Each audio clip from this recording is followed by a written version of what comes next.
On en vient aux subventions pour deux structures sportives. En l'absence d'Evelyne Dams, je vais me permettre de les présenter moi-même, s'agissant de la délégation que j'ai longtemps occupée.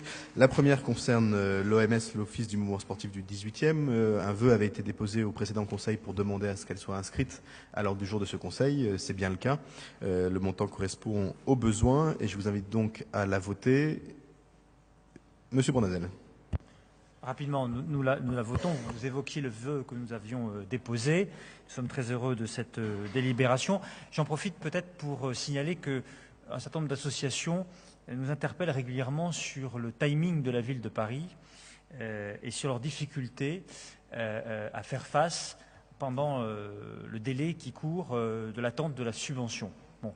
Et qu'il y a un décalage souvent de plus en plus tardif et qu'il serait bien d'être vigilant à transmettre toutes ces demandes à la ville de Paris afin qu'elle puisse faire des efforts pour réduire les délais. C'est-à-dire que année après année, la subvention est versée de plus en plus tard dans l'année et ça pose un certain nombre de problèmes d'avance budgétaire pour des associations qui parfois n'ont pas les moyens simplement d'avancer l'argent.